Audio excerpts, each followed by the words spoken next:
abogada y periodista Antonia Chinchilla, en su libro Violencias silenciadas, recoge algunos casos de violencia, incluyendo homicidios, perpetrados por mujeres contra sus parejas. Voy a exponer algunos de ellos, mezclados con otros que he podido recabar, donde los sexos se invierten, y otros casos donde las víctimas son los hijos y alguno de los progenitores, asesinados a manos del otro progenitor. Cabe resaltar una cosa: en estos casos es siempre el padre quien acaba con la vida tanto de su pareja como de sus hijos. Las madres tienden a asesinar o bien a su marido o bien a sus hijos, pero no parece común que lo haga de forma conjunta. Añadiré también otros 3 casos de suicidio por presión externa. Procederé primero a leer el titular de prensa para luego detallarlo y analizarlo. Por cierto, me parece muy importante advertir que mi intención no es criminalizar a la mujer ni intentar presentar a las mujeres como seres malvados, sino como personas, como seres al margen de caricaturas ideológicas que pretenden contener en una pseudo-categoría a un individuo íntegro o a una circunstancia particular entre individuos. En tanto que las mujeres están sobrehumanizadas y los hombres están infrahumanizados o directamente deshumanizados, mi intención es llevar a ambos al punto medio. Por favor, entiéndase que no es mi intención mostrar una imagen de las mujeres como la que se suele mostrar de los hombres. Lo que en el fondo me gustaría que empezara a entenderse, sobre todo desde el feminismo, es que si se pretende ser coherente y perseguir la humanización, la autonomía y el empoderamiento de las mujeres, debería comenzarse por aceptar por encima de todo la posibilidad de que las mujeres cometen, como los hombres, actos execrables e indeseables y pueden llegar a ser, como los hombres, muy crueles. Es imprescindible asumir la existencia de mujeres que maltratan, pues de lo contrario estaríamos incurriendo en el típico paternalismo de carácter marcadamente machista, que concibe a las mujeres como seres inocentes, puros, infantiles, carentes de la menor profundidad intelectual y moral, sin ningún tipo de conciencia del bien y del mal, sin capacidad de agencia ni de responsabilidad de sus actos y, por extensión, totalmente incapaces de identificar el daño y de llevarlo a cabo. Es necesario que acepten que las mujeres pueden ser maltratadoras porque, de lo contrario, estarían cayendo en el mito de la mujer como ser de luz. Las mujeres no son, como tampoco los hombres, seres hechos de pura luminosidad. Las mujeres son, como los hombres, personas humanas. Y no, esto no entra en contradicción con respecto a lo que dije en el episodio de la ampliación de la introducción. Ahí me refería a que los hombres, como las mujeres, han cargado y cargan todavía, históricamente, con una serie de desventajas y penurias por razón de su sexo. Ambos sexos han tenido y tienen ventajas y desventajas. Aquí, ahora, me estoy refiriendo a la capacidad de reconocer y valorar nuestros propios actos, de hacernos responsables de ellos. Eso sí es propio de cualquier persona, o debería serlo al menos, y por ello considero que hombres y mujeres deberían presentarse de igual modo en este sentido, en ámbitos como los medios de comunicación, por ejemplo, o en el discurso político. Debemos hacernos conscientes de que ambos son perfectamente capaces de la virtud y del vicio, que la capacidad de hacer el bien y de hacer el mal, teniendo plena conciencia de los propios actos, no depende de ningún género. Y resistirse contra esto es volver atrás, es renovar el esencialismo que durante tanto tiempo se ha intentado combatir. A propósito de esto, me gustaría aportar una anécdota que pude leer en el libro La deshumanización del varón, de Daniel Jiménez, el cual iré empleando a lo largo de todo el podcast. En el año 1941, en California, habían condenado a una mujer a la pena de muerte por un delito que había cometido. Se trataba, de hecho, de la primera mujer condenada a muerte. No hace ni siquiera 100 años de eso. Pero bueno, el caso es que, al hacerse público que aquella mujer iba a ser ejecutada, 30 presos propusieron echar a suertes que uno de ellos fuera ejecutado en su lugar. Escribieron una carta donde podía leerse lo siguiente: que la ejecución de la señora Spinelli, así se llamaba la mujer, sería repulsiva para el pueblo de California, que ninguna mujer en su sano juicio cometería el crimen del que ha sido acusada, que la ejecución de una mujer dañaría la reputación de California a ojos del mundo, que tanto la ley como la voluntad de la gente eran contrarios a la ejecución, que la señora Spinelli, como madre de 3 hijos, debería tener una consideración especial, que el orgulloso historial de California de nunca haber ejecutado a una mujer no debería ser mancillado. Fin de la cita. Estos hombres, sin darse cuenta, obviamente, estaban contribuyendo a la perpetuación del esencialismo que contempla a la mujer como un ser incapaz de realizar ningún mal, que una mujer que no estuviese enferma no cometería actos tan execrables como aquel del que se la acusaba. Como es lógico, esta visión tiene su reverso en que los hombres son, por tanto, no solo capaces de ejercer violencia, sino que casi podría decirse que va con su naturaleza. Es curioso comprobar cómo los propios hombres han tirado, y no pocas veces, piedras sobre su propio tejado. Esta anécdota es, a mi juicio, otro testimonio que muestra lo inadecuado de reducirlo todo al privilegio masculino y a la opresión femenina, pareciéndome más justo sostener que cada uno de los géneros ha tenido, tiene y tendrá sus respectivos y particulares problemas, injusticias y prejuicios asociados a su condición. Bueno, ya basta de filosofía de estar por casa, bajemos a lo concreto. Caso número 1. Una mujer mata a tiros con una escopeta a su pareja en Tarragona. La presunta autora se había refugiado en casa de su hermana después de haber cometido el asesinato. Ninguna etiqueta ni calificación moral o ideológica pesa sobre la mujer. Existe un término poco o nada utilizado, el de mariticidio, que, como podrá suponerse, se refiere al asesinato del marido. Aunque lo cierto es que en la ley este concepto no se refiere a ningún género en particular, sino que es de género neutro y se usa indistintamente para cualquier cónyuge. Pero no parece servir de mucho emplearlo, la verdad, porque no se le ha añadido previamente ninguna carga política o ideológica. Su neutralidad es precisamente lo que lo vuelve poco atractivo. Caso número 2. Una mujer mata a su pareja en Chiclana. La mujer golpeó al hombre cuando estaba acostado y luego lo remató con un cuchillo.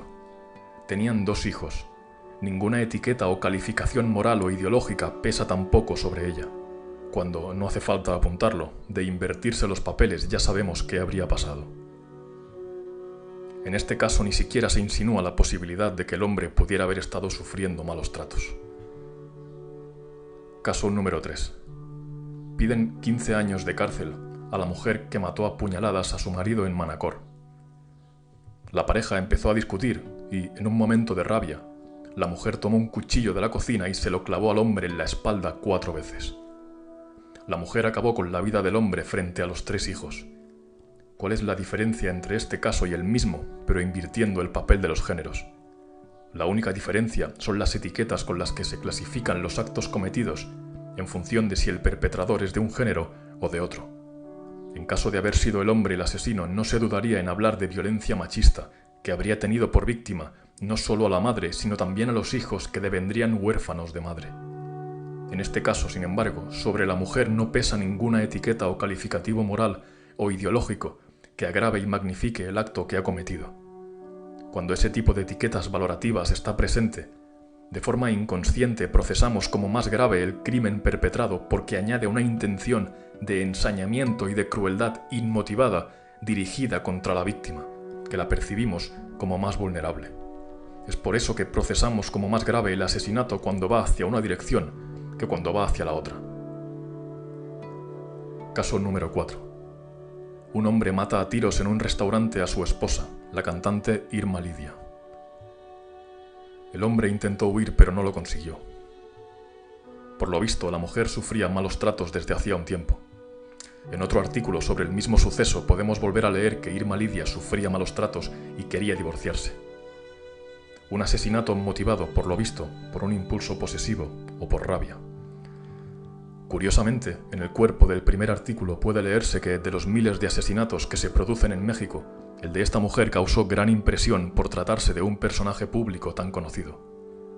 Y en el segundo artículo se advierte que la violencia de género es una problemática muy presente alrededor del mundo, especialmente en México, donde los crímenes pasionales y los asesinatos machistas están a la orden del día. Y no lo niego, lo que no se menciona es que la gran mayoría de las víctimas de esos asesinatos en ese país son hombres, pero como es habitual en la prensa, en uno de los artículos se alude a la alta criminalidad de México en general, usando un tono neutral y desapasionado, refiriéndose a los miles de asesinatos que se cuantifican en México a lo largo del año, y en el otro artículo se pone la alarma exclusivamente sobre la violencia de género. En el año 2020, por poner un ejemplo, hubo en México 36.773 víctimas por asesinato, de las cuales 32.336 fueron hombres y 3.957 mujeres. O sea, un 88% y un 12% respectivamente. Pero en ninguno de los artículos hay referencias indignadas al sexismo que puede haber detrás de esta desproporción que se reproduce año tras año, ni tampoco se pregunta qué puede estar causándolo, ni qué podría hacerse al respecto para evitar que tantos hombres pierdan la vida de esa forma. Nada. Como apuntaba en el episodio introductorio, la muerte de los hombres no vale demasiado, pues forma parte ya del paisaje. Caso número 5. Apuñala a su novio porque, si no es mío, no es de nadie. Lo más sorprendente es que, según el artículo, al no haber interpuesto la víctima ninguna denuncia, la mujer quedó libre con cargos.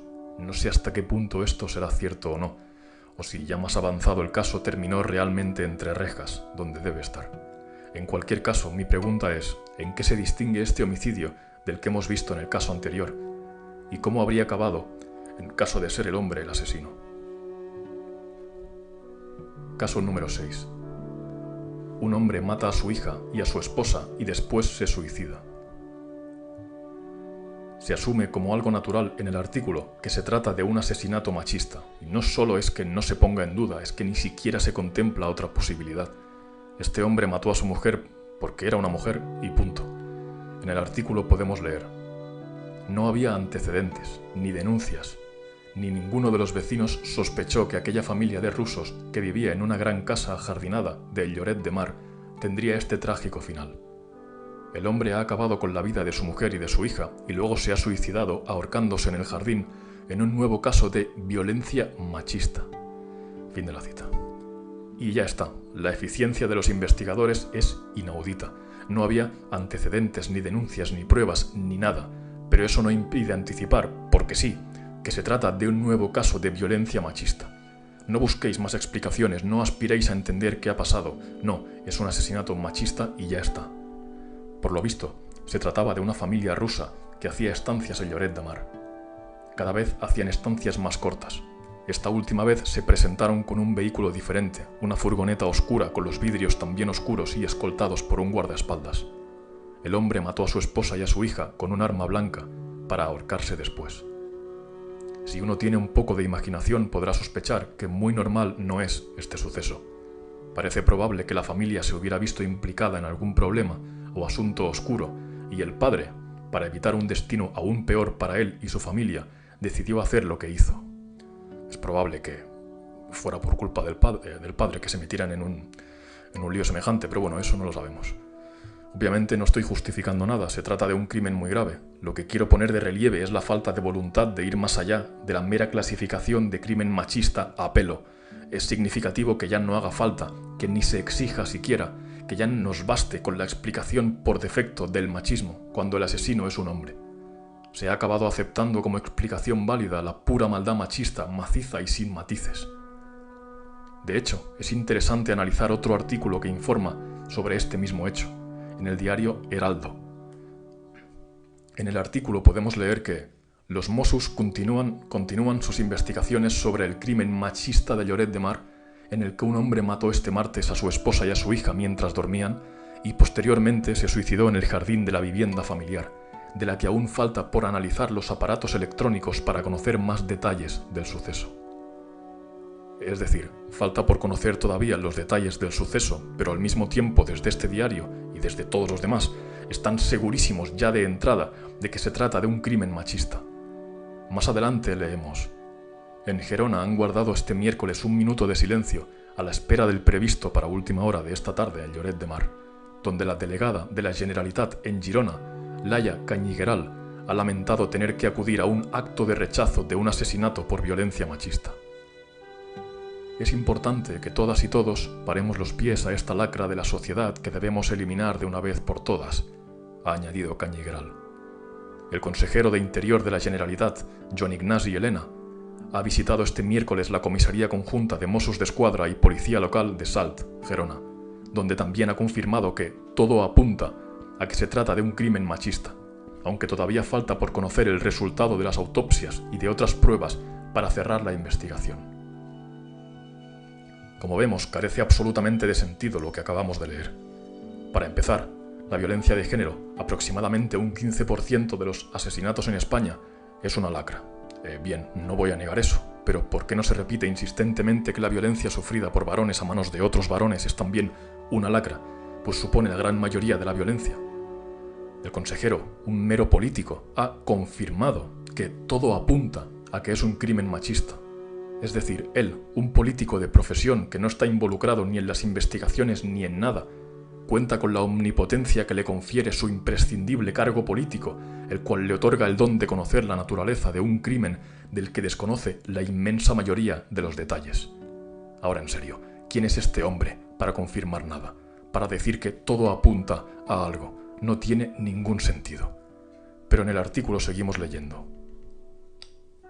No obstante, el Ministerio de Igualdad ya ha confirmado que se trata de un nuevo crimen machista. Irene Montero ha condenado el doble crimen. De nuevo, los cuerpos policiales, todo el conjunto de especialistas e investigadores involucrados en el caso, afirman que no se conocen todavía los detalles circunstanciales del suceso, pero todos estos individuos mencionados, curiosamente todos ellos políticos o periodistas, ya tienen clarísima su conclusión. Se trata de un nuevo crimen machista. Deben de tener acceso privilegiado a informaciones secretas que las autoridades desconocen. Además, aquel suicidio ampliado cometido por aquella madre, también en Girona, que comentaremos más adelante, o el asesinato de un menor a manos de su madre por violencia vicaria, que también comentaremos, estos dos casos no han sido siquiera mencionados por la ministra de Igualdad. Caso número 7. Un hombre es asesinado por su esposa después de que la policía se riera de él por ser maltratado por una mujer. La asesina se excusó diciendo que el hombre se había herido con un cuchillo mientras arreglaba la cerradura. Explicación poco creíble ya que la víctima presentaba heridas por la cara y la espalda. Sobre ella ya recaían varias denuncias por violencia de género, pero cuando el hombre denunció ante los agentes el comportamiento de su mujer, no fue tomado en serio. En el artículo se dice que la víctima fue a interponer una denuncia a su mujer, pero que se burlaron de él y lo llamaron maricón. La verdad, me sorprende mucho que unos agentes reaccionen de este modo, pero bueno, podría ser. Caso número 8. Una mujer mata de una puñalada a su marido durante una discusión. No existían antecedentes de malos tratos. La mujer avisó de que su marido se había caído, pero rápidamente vieron la herida en el pecho y se supo que mentía. Según fuentes policiales, la discusión que desencadenó la tragedia podría estar relacionada con un tema de celos. El consistorio, que tiene un protocolo de duelo para los crímenes de violencia machista, no convocó un minuto de silencio. Caso número 9. Una mujer mata a su pareja y descuartiza su cuerpo con la ayuda de sus hijos carniceros. En el artículo leemos que la mujer había matado a su marido tras una discusión y no sabía qué hacer con el cuerpo, así que decidió pedir ayuda a sus hijos, carniceros de profesión, para desmembrar el cuerpo. En el artículo leemos: fue la propia hija de la pareja la que denunció la desaparición tras recibir un mensaje en el que su progenitor le decía que se iba a mudar de casa, que cambiaría de número de teléfono y además le pedía que no le buscase. Al recibir este mensaje tan sorprendente, su hija decidió acudir a una comisaría y denunciar la desaparición. La madre y los dos hijos carniceros se encuentran detenidos. Los agentes están investigando, están intentando averiguar qué pudo haber detrás de este macabro asesinato. Fin de la cita. Quisiera resaltar sobre todo esta última frase. Los agentes están intentando averiguar qué pudo haber detrás de este macabro asesinato. Como vemos, el trato, en comparación con el caso anterior de la familia rusa, es totalmente diferente. En el anterior no se pregunta qué podría haber pasado, cuál será la explicación, a qué se deben esos cambios tan extraños. No, es un asesinato machista y ya está. Pero en este caso sí parece haber interés en esclarecer la situación, entender las circunstancias, el contexto. Por añadidura, en el primer caso el hombre se quita la vida tras haber matado a su familia, por lo que comparte su mismo destino. En este caso, la mujer, tras haber matado a su marido, lo primero que decide hacer es pedir ayuda a sus hijos para deshacer el cadáver del padre y esconderlo. Caso número 10. Mata a tiros a una empleada por poner demasiada mayonesa en su bocadillo. Este es un caso excepcional que no pensaba añadir porque no tiene que ver con los parámetros que he establecido en un principio, pero bueno, me ha parecido tan sorprendente que lo he añadido a la última hora. Bien, en ningún momento se plantea siquiera la posibilidad que el agresor tuviera algún problema o trastorno psicopatológico de la personalidad.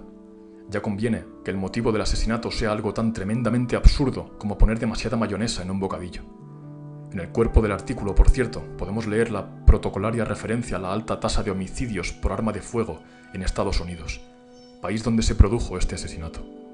Pero como es costumbre, se hace una mención general y usando el genérico personas. Literalmente escribe: en Estados Unidos mueren cada año más de 40.000 personas por disparos. En 2020, el último año del que se tienen cifras completas, fueron 45.222, y la violencia con armas se convirtió en la primera causa de muertes entre menores de edad.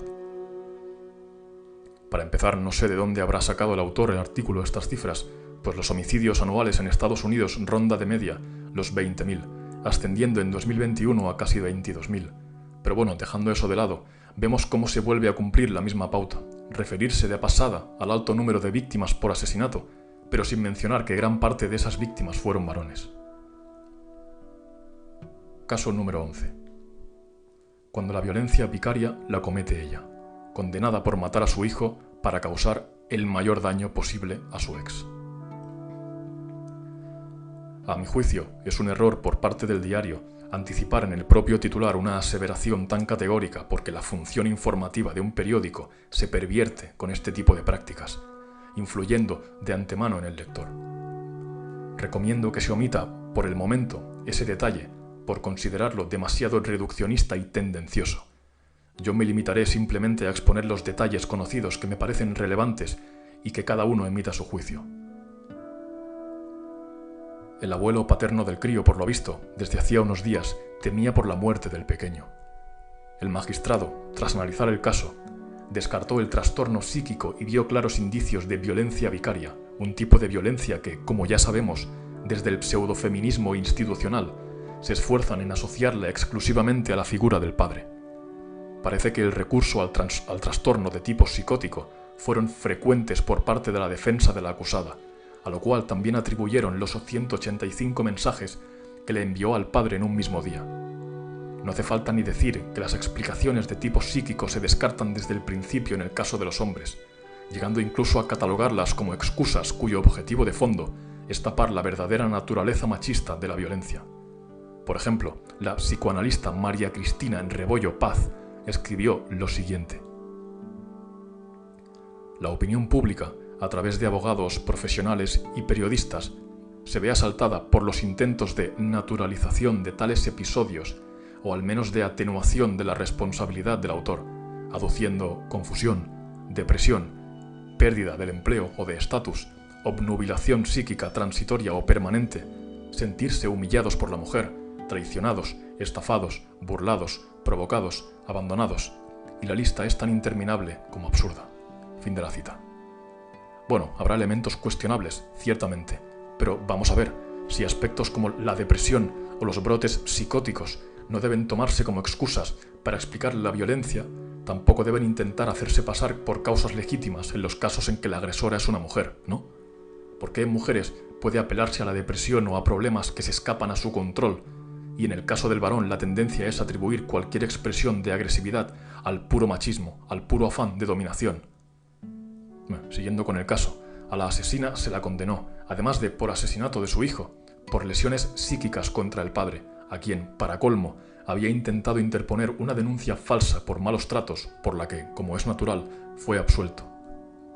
Este mismo hombre, tras la relación con esta mujer y sobre todo debido a la muerte violenta de su hijo, presenta sintomatología ansioso-depresiva grave y trastorno por estrés postraumático.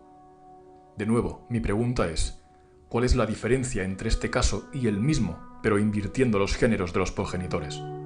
Solo hay una, pienso, que a la mujer se la condena por asesinato, y al hombre se le condenaría por asesinato machista vinculado a la violencia de género y en este caso a la violencia vicaria, aun siendo en ambos casos exactamente el mismo acto y teniendo exactamente las mismas consecuencias para la o las víctimas. Es cierto que el magistrado en un momento dijo que todo apuntaba a un caso de violencia vicaria, pero nada más, no trascendió más allá ni ocupó ningún titular, ni ningún ministro o ministra se pronunció sobre este crimen. Repito, la única diferencia son las etiquetas con las que públicamente se clasifican los actos cometidos en base al género del perpetrador y al género de la víctima. En este caso, por tanto, sobre la mujer tampoco pesa ninguna etiqueta o calificativo o descalificativo moral o ideológico que añada gravedad al acto que ha cometido y que ha destrozado la vida de este hombre. Como apuntaba en un caso anterior, cuando ese tipo de etiqueta valorativa está presente, emitimos de forma automática un juicio moral potenciado por el modo en que se nos expone el caso mediáticamente. Así pues, de forma inconsciente procesamos como más grave ese crimen porque colocar una etiqueta moral parece añadir una intención de, como decía antes, ensañamiento y crueldad inmotivadas y por tanto intolerables, dirigida contra la víctima, que la percibimos como un sujeto más vulnerable. Por añadidura, este niño asesinado a manos de su madre no engrosará las listas de menores víctimas de violencia de género. Como veremos más adelante, únicamente se incluyen en el recuento oficial los menores asesinados por el padre. Por cierto, al principio dije que el titular me parecía tendencioso y reduccionista, pero lo cierto es que en la misma sentencia del caso puede leerse que, de forma consciente y voluntaria, quiso causar el mayor daño posible a su exmarido. Yo sigo siendo reacio a aceptarlo del todo, pese a que la propia sentencia lo diga, pero bueno, no quiero extenderme más por ahí. Caso número 12. Un padre asesina a su hijo de 11 años para vengarse de su expareja. El hombre tenía una orden de alejamiento por malos tratos. No obstante, inexplicablemente, parecía haber un régimen de custodia compartida. El padre insistió en que el niño pasara con él ese fin de semana, el del cumpleaños del crío, que fue cuando le asestó las 2 puñaladas mortales. Como suele ocurrir, este episodio se asoció inmediatamente con la violencia de género. Varios políticos de la provincia se apresuraron a tildar el crimen de machista, más concretamente como una brutal manifestación de violencia vicaria, por haber buscado el daño de la madre a través de su hijo. Ciertamente, el padre llegó a decirle a la mujer: «Voy a amargarte la vida». Así que este caso es bastante claro y podría catalogarse de violencia vicaria exactamente igual que el anterior. Pero es evidente la diferencia de trato entre ambos casos por parte de la clase política y de los medios de comunicación. Este artículo empieza diciendo, además: «Ha vuelto a suceder. Violencia atroz contra el propio hijo como arma de venganza contra una mujer». Aunque la proporción de infanticidios perpetrados por hombres y por mujeres es comparable, solo hace falta consultar los datos, dedicaré un episodio a esta cuestión, la predisposición a tratar un caso como más frecuente e indigno que el otro es evidente, y el intento surte efecto. El modo de tratar una noticia es a menudo más relevante que la propia noticia en sí, que el propio hecho relatado. Y es que, como hemos venido comentando, con el uso de este tipo de lenguaje en unos casos y en otros no, se configura una percepción que se instala sobre la mente colectiva, la percepción de que es más grave que un padre mate a su hijo para herir a la madre que el caso inverso, que una madre mate a su hijo para herir al padre, y que el sufrimiento de la madre es mucho más grave y profundo que el del padre en el caso de vivir el asesinato de sus hijos a manos del otro. El lenguaje construye realidad.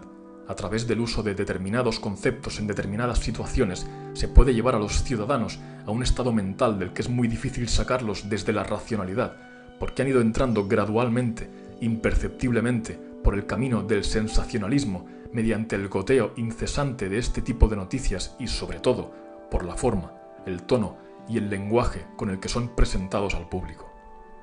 Lógicamente, este menor sí que se añadirá al recuento oficial de menores asesinados, considerados víctimas de la violencia machista. Caso número 13. Una madre lanza a sus 2 hijas por la ventana y se suicida. Es muy reveladora la delicadeza y emotividad con la que es presentado este caso en que una mujer arroja a sus 2 hijas por la ventana para luego suicidarse ella. En el artículo leemos cosas como: fuentes cercanas al caso aseguran que la mujer estaba sufriendo una depresión. Este episodio se pudo ver agravado por su dificultad para manejar las distintas edades de sus hijas, agregaron las mismas fuentes. También se cita al psiquiatra Juan Romeu, que llama a este caso suicidio ampliado. Romeu sostiene que en muchas ocasiones la persona tiene que empezar a suicidarse y matando primero a sus hijos llega a un punto de no retorno. Este tipo de muertes se producen cuando la persona llega a la conclusión de que es mejor matar a sus hijos de forma piadosa antes de suicidarse para no dejarles huérfanos. Como vemos, no hay ni rastro de culpabilización o criminalización hacia esta mujer, sino de hecho más bien lo contrario. Hay un compadecimiento generalizado por su situación, por el sufrimiento que la llevó a hacer lo que hizo, hasta el punto de fundir las 3 muertes en un solo suicidio. En la plaza donde ocurrió todo, algunas personas conocidas depositaron una serie de cartas en homenaje a la madre. En una podía leerse: «Mireia, te hemos fallado».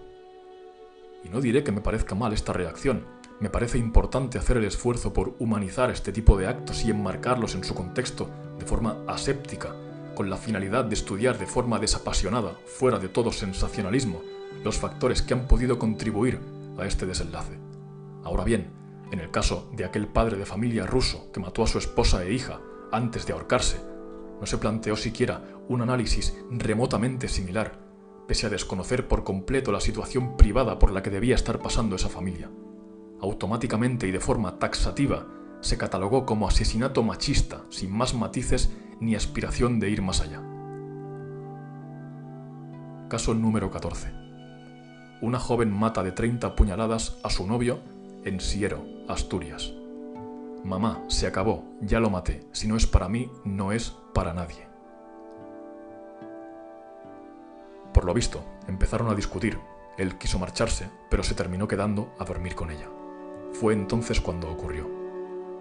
No hay etiquetas por ningún lado, ni calificaciones morales ni ideológicas que pesen sobre esta mujer, pese a que el impulso posesivo es evidente. En estos casos se usan calificativos y terminología neutral como celos, posesividad, control, inseguridad. Pero en el caso del varón, ese tipo de explicaciones toman otro tono. Se suele ligar el impulso posesivo o controlador a un ánimo netamente machista. Podemos fijarnos en que no parece existir, en el caso del varón, un impulso controlador que al mismo tiempo no sea machista. El control en los hombres es indisociable del machismo, parece ser, y en el caso de las mujeres no hay más que control o dominación. Caso número 15. Un hombre mata a su pareja y a sus 3 hijos y se suicida en Alemania tras haber falsificado un pasaporte COVID. Añado este artículo porque es uno de los poquísimos casos en los que no se emplean etiquetas o categorías como crimen machista o asesinato por violencia de género. Se realiza una narración de los hechos de forma descriptiva, no prescriptiva, algo cada vez menos frecuente. Un detalle relevante es que en este caso hubo personas anónimas que colocaron peluches y velas en memoria de los niños a los que mató su padre. En cambio, en el caso antes relatado de la madre de Girona que arrojó a sus hijas por la ventana para luego suicidarse ella, las muestras de solidaridad fueron en homenaje a la madre, es decir, a la persona que llevó a cabo el crimen.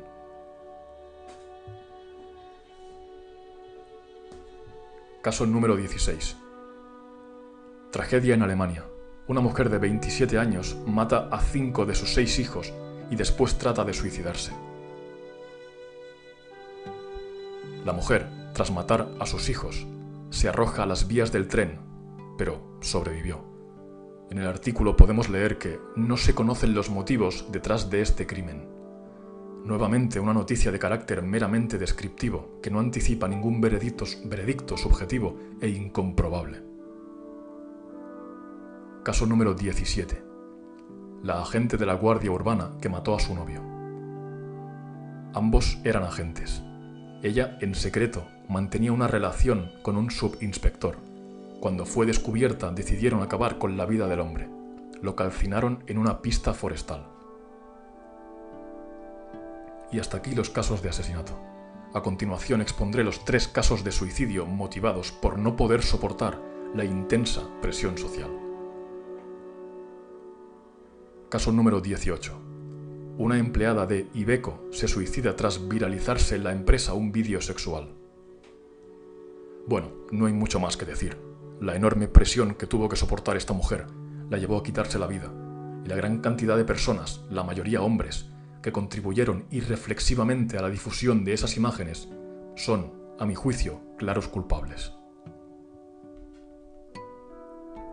Caso número 19.